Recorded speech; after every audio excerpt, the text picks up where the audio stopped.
Baik, anak-anak kita mulai. Bismillahirrahmanirrahim. Assalamualaikum warahmatullahi wabarakatuh. Waalaikumsalam. Waalaikumsalam warahmatullahi wabarakatuh.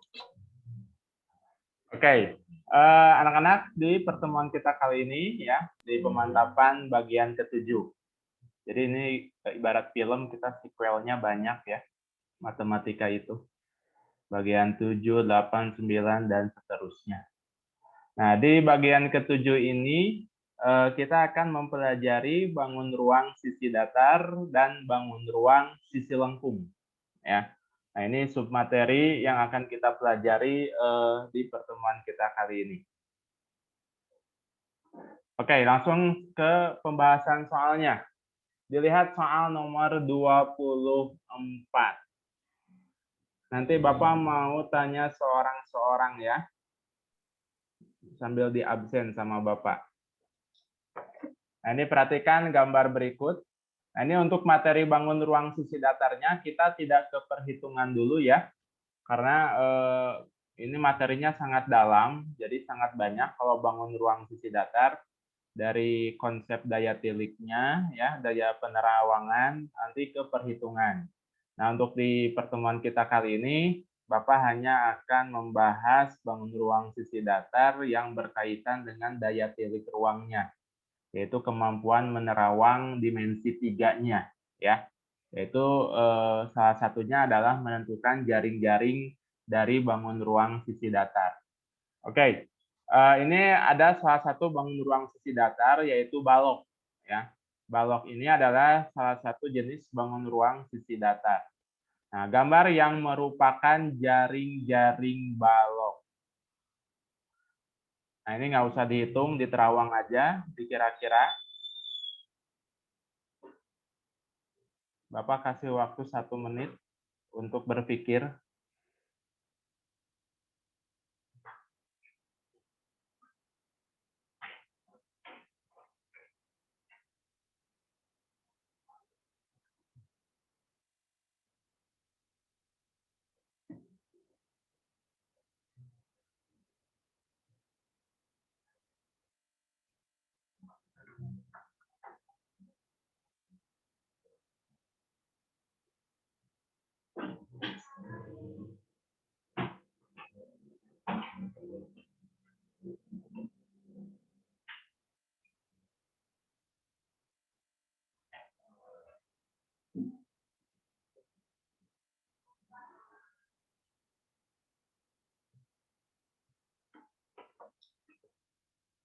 Oke, Bapak mau tanya ke Azka. Halo Azka.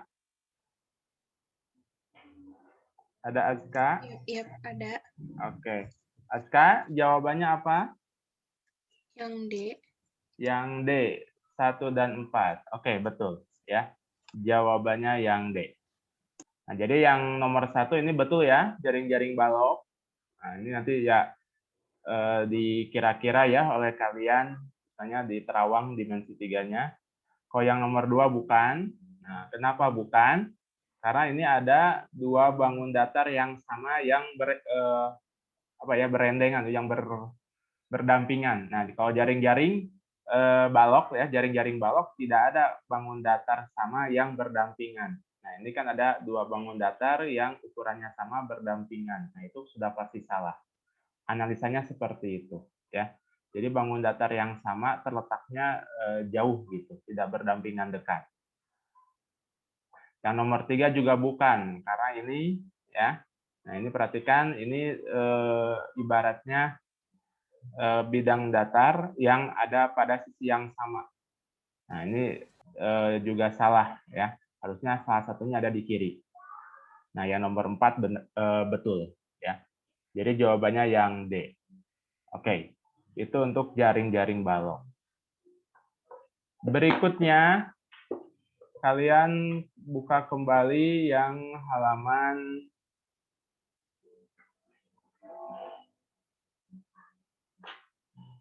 buku paket, yang paket kedua, tadi paket 1 ya. Paket yang ketiga. Paket ketiga nomor 24 lagi. Nah, ini yang halaman 109. yang halaman 109 yang di buku paket. Atau kalau mau langsung lihat di HP atau di komputer juga boleh, nggak apa-apa. Itu alternatif saja bisa tidak jelas tampilan di HP atau di laptop gitu ya. Bisa nge-lag ataupun tidak jelas tampilan di HP atau laptop kalian, jadi bisa sambil buka buku paketnya. Kalau jelas mah nggak apa-apa langsung di laptop atau di HP-nya. Oke, nah ini sama berkaitan dengan jaring-jaring balok ya. Nah, berkaitan dengan jaring-jaring balok, nah tapi di sini bentuk soalnya dirubah. Kalau tadi menentukan jaring-jaring balok, nah di sini yang diperintahkannya agar terbentuk jaring-jaring balok, bidang yang harus dihilangkan bernomor berapa saja. Nah, di sini caranya kalian periksa tiap optionnya ya, tiap A, B, C, D-nya. Jadi misalkan yang A 689 kalau dihilangkan, kira-kira terbentuk balok tidak? Begitupun yang B, 268 dihilangkan, terbentuk balok. Nah, jadi ini sepaket periksanya ya. Jadi jangan satu-satu yang dihilangkannya. Jadi harus ketiga nomor yang ada di option ini. Oke, silakan Bapak kasih waktu 1 menit lagi untuk berpikir. Nanti Bapak tunjuk lagi.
Oke, Bapak mau tanya ke Zakia. Ada Zakia?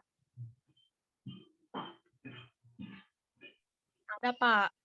Oke, Zakia, kira-kira jawabannya yang mana? Belum, Pak. Belum. Oke, nggak apa-apa. Sok, Hasna, sambil Hasna, Hasna. dicoba lagi. Enggak, sama Bapak nanti ditunjuk, ditentuin ini, Mas. Ntar pas Hasna nggak tahu gerak. Pas Hasan nggak tahu, mana pesimis begitu. Jangan pesimis dong, optimis. Insya Allah selalu bisa.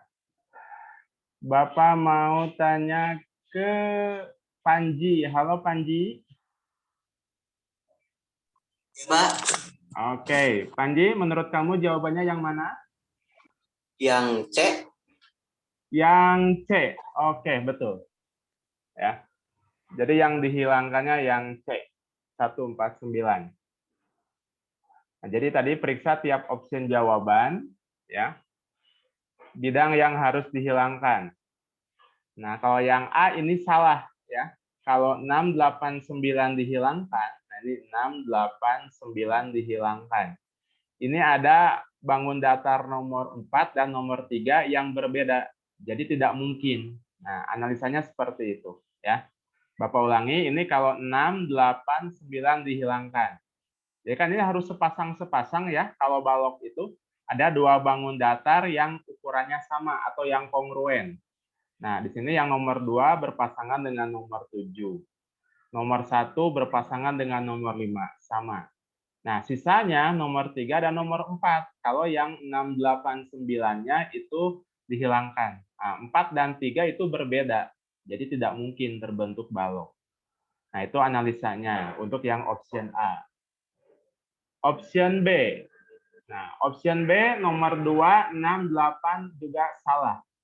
Ketika nomor 2 dihilangkan, nomor 6 dan nomor 8 dihilangkan. Nah, yang sisanya ada bangun nomor 7. Nah, bangun nomor 7 itu tidak ada pasangannya kan? Ya. Tidak ada yang kongruen. Sementara yang kongruen itu yang nomor 2 dengan nomor 7 sepasang sama. Sementara nomor 2-nya dihilangkan. Jadi tidak mungkin. Nah, jadi harus ada sepasang bangun datar yang sama. Ya.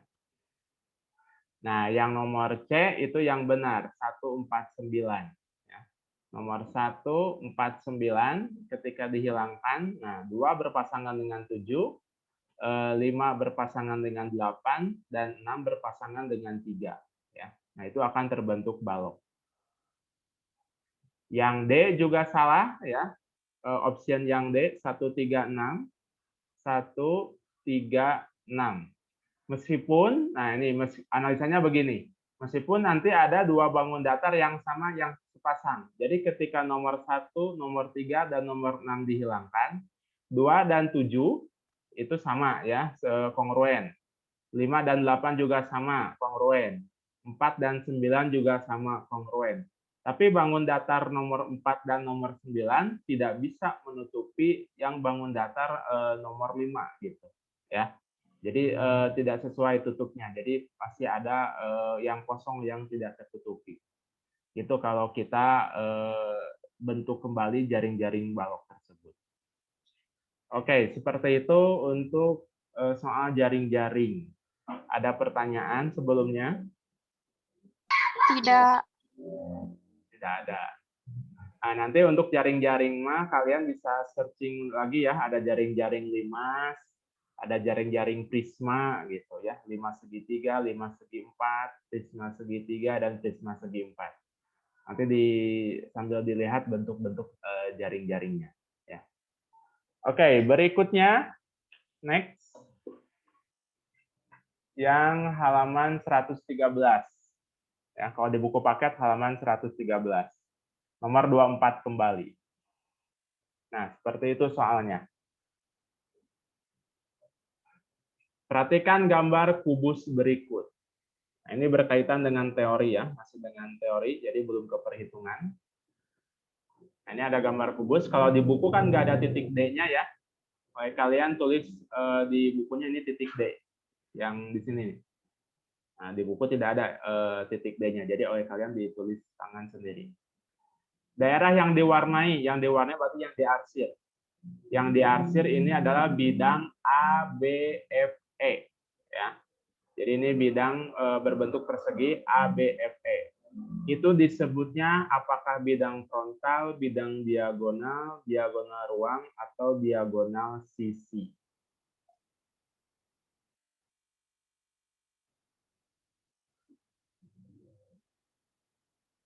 Silakan dikira-kira dulu, berpikir.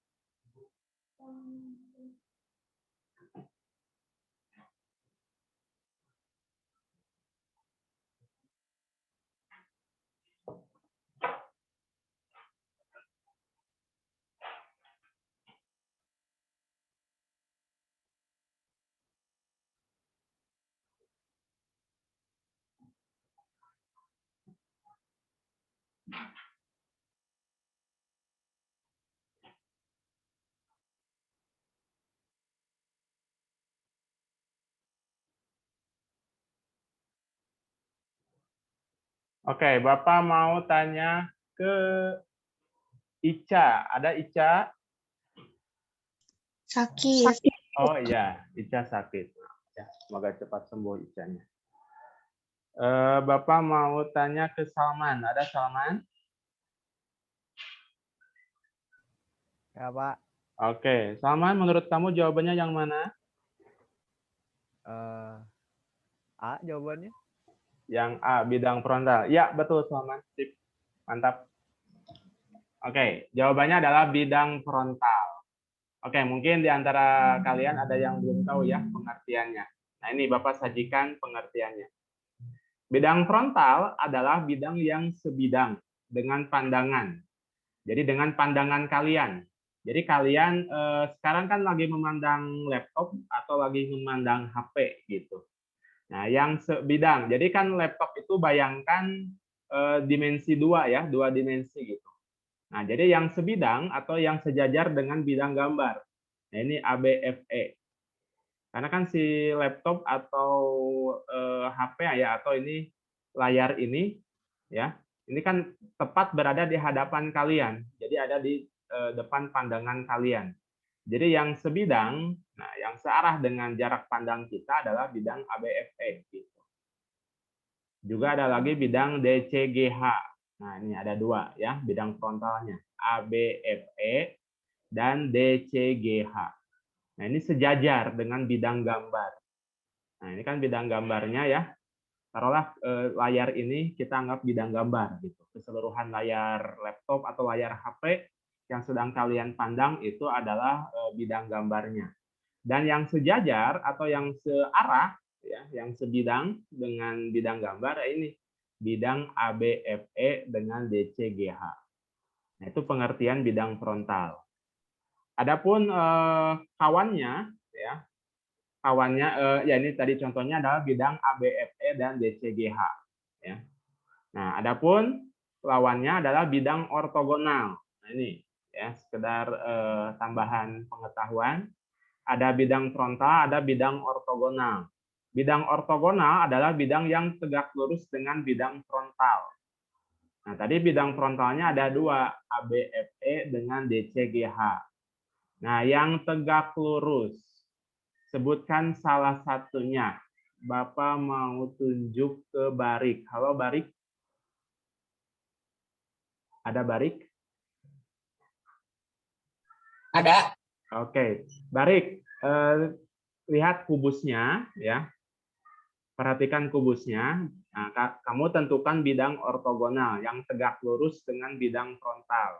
Nah, tadi contohnya ABFE adalah bidang frontalnya.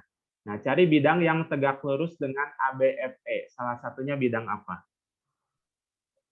DCGH. DCGH sama sejajar bidang frontal. Yang tegak lurusnya coba.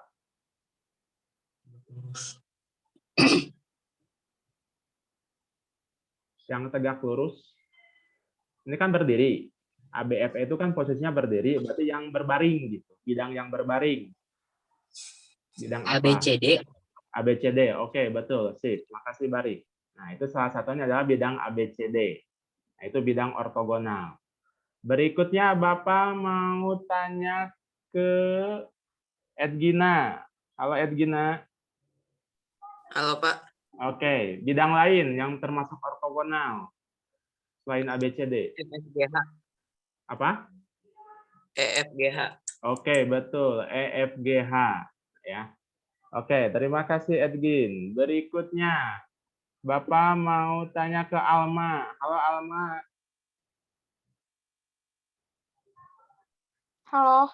Oke, Alma. Bidang yang ini, tegak lurus, ortogonal, selain EFGH. Apa, Pak? Bidang ortogonal yang tegak lurus selain EFGH dan ABCD, apalagi? Eh,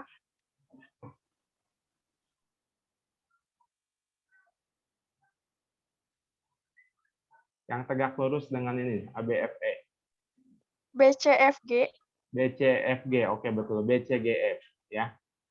Berikutnya, Bapak tanya ke Rafa. Halo Rafa. Iya, Pak. Oke, Rafa. Satu lagi, bidang ortogonal. Tadi sudah ABCD. ADE, AD. AE. Ya, ADHE, betul. ADHE. Ya. Nah, itu bidang ortogonal. ABCD, EFGH, BFGC, dan ADHE. Nah, sekarang terkadang kita ganti arah pandangnya. Nah, ini ada soal seperti ini. Jika bidang ACG adalah bidang frontal, maka bidang ortogonalnya adalah apa? Sok yang tahu boleh sebutkan atau boleh ketik jawabannya. Jika apa, Pak? Itu tuh ada di layar. Jika bidang ACG adalah bidang frontal, maka bidang ortogonalnya adalah bidang yang mana? EFAB. Bukan. Bukan. Coba ada yang ngechat. DBFH. Betul, Rima. Nah, Edgin dan Rima betul. Jawabannya adalah DBFH. Jadi yang tegak lurus dengan ACGE. Ya, ini ACGE. Cuma satu. Ya, cuma satu. Nah, ACGE ini namanya bidang diagonal. Nah, namanya bidang diagonal ACGE. Yang tegak lurusnya adalah DBFH. Nah, itu tegak lurus ya. Ibaratkan ini sekat ACGE ya, bidang sekatnya, maka yang tegak lurusnya adalah DBFH. Oke, nah itu pengertian bidang frontal dan bidang ortogonal. Ya. Nah, berikut itu bangun ruang sisi datar ya, materi yang akan kita pelajarinya. Jadi yang bukan perhitungannya dulu. Nah, itu contoh soalnya. Berikutnya kita masuk ke bangun ruang sisi lengkung. Dan itu, tadi jawabannya adalah A, bidang frontal. Nah, kita masuk ke bangun ruang sisi lengkung. Nah, ini soal di halaman 101. Ya. Perhatikan gambar berikut. Nah, ini sebuah mangkuk berbentuk setengah bola yang panjang jari-jarinya 10 cm berisi penuh air. Ya. Jadi si mangkuk ini asalnya berisi penuh air. Mangkuk ini berbentuk setengah bola. Seluruh air dalam mangkuk tersebut dituangkan ke dalam wadah berbentuk tabung yang panjang jari-jarinya sama dengan jari-jari mangkuk. Tinggi air dalam wadah adalah berapa? Nah, ini materinya sebelumnya ya konsep dasar-dasar materinya sudah Bapak sampaikan kepada kalian. Sebelum Bapak bahas, dicoba dulu oleh kalian ya. Silakan dikerjakan dulu sekemampuan kalian. Nanti kalau ada yang bisa langsung ketik jawabannya atau boleh disebutkan. Bapak itu tuh ada jawabannya di situnya, di ABCD-nya? Di ABCD-nya ya nggak ada jawabannya sebenarnya. Sebenarnya Kemarin nggak ada satu jawaban. saja nggak ada. Betul Rima, nggak ada jawabannya. Maka dari itu kalian tentukan jawaban kalian sendiri ya. Jadi ini di optionnya nggak ada jawaban. Ya. Jadi jawabannya silakan dihitung sendiri oleh kalian. Tentukan berapa angkanya.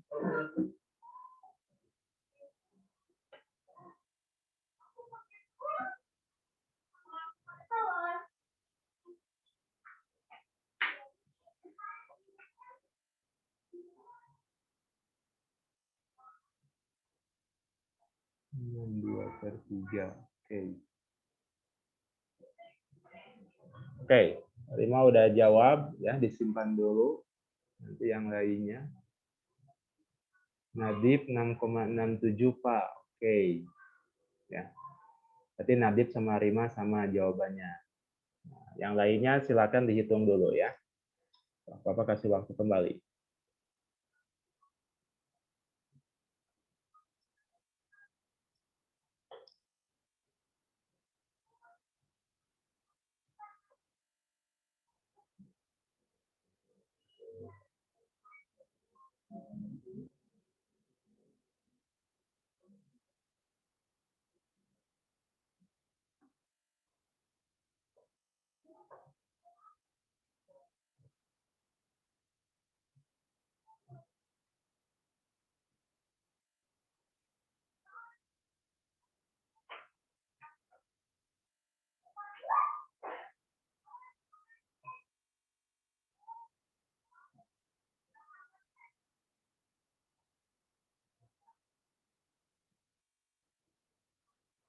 Oke, 10 menit lagi.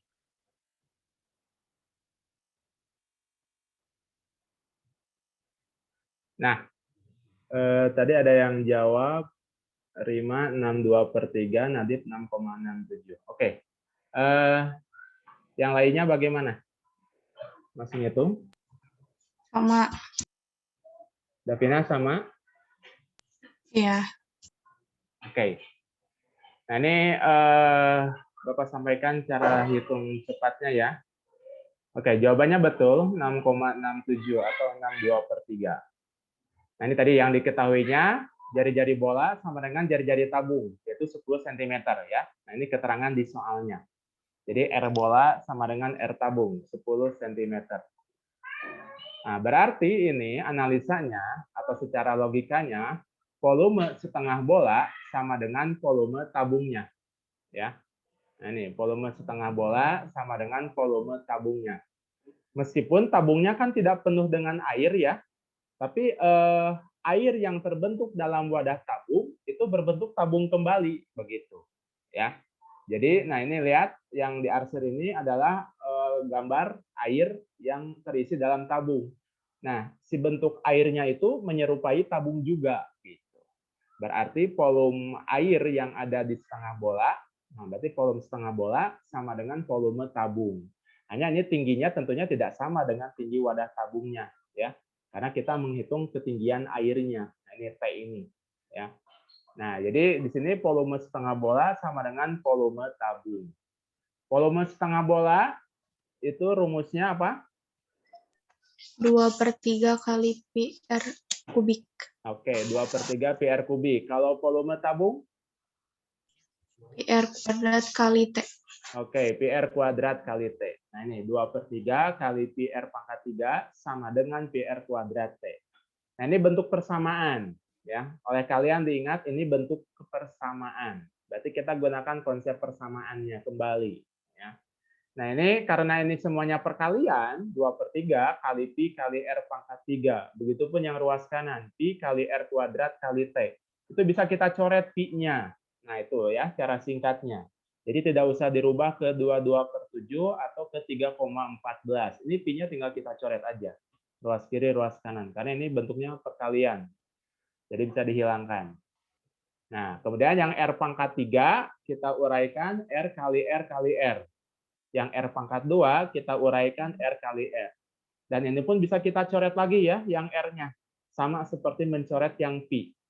Nah ini, R yang pertama, kiri coret 1, kanan coret 1. Kemudian R yang kedua juga, ya. Nah ini coret ya, yang R kiri dan R kanan coret. Hanya yang ruas kiri tersisa 1 R-nya. Karena kan tadi R pangkat 3, jadi R-nya ada 3. Kalau yang ruas kanan R-nya ada 2, jadi habis dua-duanya. Jadi sisanya 2/3 kali R. R-nya jari-jari. Jari-jarinya adalah 10. Sama dengan P. Nah, T-nya ini kan belum diketahui. Dan justru yang ditanyakan P-nya ini. Ya, tinggi tabungnya atau tinggi air. Dalam konsep ini adalah ketinggian airnya. Jadi 2/3 kali 10.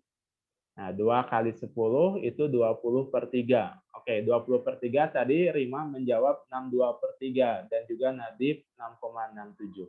Ya. Nah, ini jawabannya. Jadi ketinggian airnya adalah 6,67 cm. Atau kalau tadi pecahan campurannya 62/3. Nah, seperti itu caranya. Ya. Jadi tinggal dicoret-coret aja pakai konsep persamaan. Seperti itu perhitungannya. Nah, jadi kita tulis saja E aja di bukunya. Ya, jawabannya yang E, 6,67 cm. Ada yang mau ditanyakan? Tidak. Tidak ada. Tidak.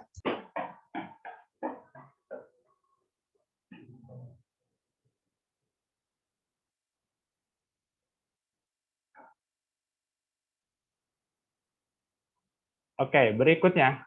Nih, soal terakhir. Itu ada di halaman 105. Ya.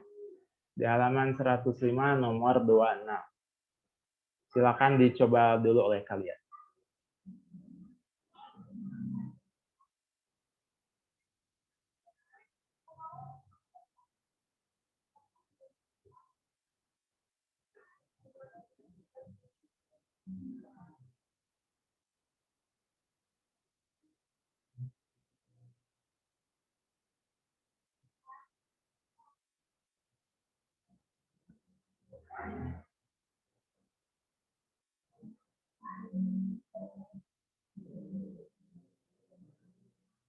Aduh, tidak ada yang jawab.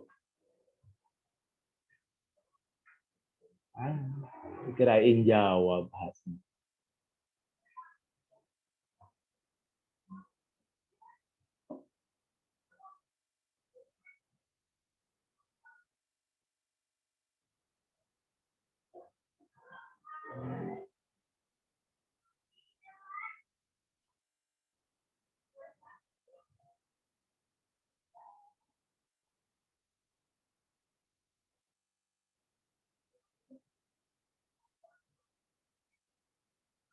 Arum yang D. Oke, betul Arum, sip yang D. Oke, langsung bahas saja ya, karena waktunya sedikit lagi ini. Zoom-nya mau meninggoy. Oke, di sana perusahaan pembuatan bola tenis memerlukan bahan seluas 314 meter persegi. Perhatikan ini satuannya meter persegi, ya, untuk sekali produksi. Diketahui diameter bola yang dibuat 10 cm. Nah, ini satuannya berbeda. Yang 1 cm, yang 1 meter persegi. Berarti nanti ada yang harus disamakan satuannya. Setiap bola dijual dengan harga 12.500. Nah, yang ditanyakan total pendapatannya. Oke, tadi luas bahannya adalah 314 meter persegi. Nah, kita rubah ke sentimeter persegi, disesuaikan dengan ukuran diameternya. Kalau dirubah ke sentimeter persegi, dikali dibagi. Dibagi. Nah, naik atau turun dari meter ke sentimeter? Dikali. Dikali. Dikali, turun. Nah, ini kan 1 kali turun, kalau pangkat 2 berarti 100 ya, karena ini nolnya 2. Jadi kalau 2 kali turun, 100 kali 100, jadi dikali 10.000. Nah, jadi dari meter persegi ke sentimeter persegi itu dikali 10.000. Karena 1 kali turunnya 100. Nah, 2 kali turun berarti 100 kali 100, yaitu 10.000. Nah, 314 kali 10.000 jadi 3.140.000 cm persegi. Nah, ini luas bahannya ya, kita konversi ke centimeter persegi. Nah, diameter bolanya adalah 10 cm, maka jari-jarinya berapa? 5. Oke, jari-jarinya adalah 5 cm ya. Jari-jari itu setengahnya dari diameter. Luas permukaan bola, ini rumusnya 4πr kuadrat. Ya. Karena ini kan luas bahannya persegi ya. Kalau persegi berarti satuan luas. Nah, berarti kita larinya ke luas permukaan bola, bukan ke volume bola. Nah, luas permukaan bola 4πr kuadrat. Pi-nya ganti 3,14, R-nya adalah 5. Nah, 5 kuadrat itu 25. Nah, ini yang mudah, hitungnya 4 kali 25 dulu. Ya. 4 dikali 25 itu 100. 100 dikali 3,14 itu tinggal hilangin komanya. Karena kan ini komanya 2 angka ya. Ini 100 nolnya 2. Jadi 100 kali 3,14 jadi 314 cm persegi. Nah, ini luas permukaan bola. Kemudian kita hitung banyak bolanya. Banyak bola yang diproduksi dari luas bahan yang tersedia. Jadi kan luas bahan yang tersedianya ini 3.140.000 cm persegi. Dibagi luas permukaan 1 buah bola. Jadi 1 bola memerlukan bahan sebanyak 314 cm persegi. Luas bahan dibagi luas permukaan bola. Jadi 3.140.000 bagi 314. Sehingga banyak bolanya adalah 10.000 bola. Ya, jadi banyak bola yang diproduksi 10.000 bola. Setelah itu kita cari total pendapatannya. Total pendapatan itu berarti harga bola dikali banyak bola. Harga 1 bolanya 12.500 dikali banyak bola yang diproduksi, yaitu 10.000. Nah, 12.500 kali 10.000. Hasilnya adalah 125 juta rupiah. Seperti itu proses perhitungannya. Ada yang mau ditanyakan? Tidak. Tidak. Ini waktunya sedikit lagi.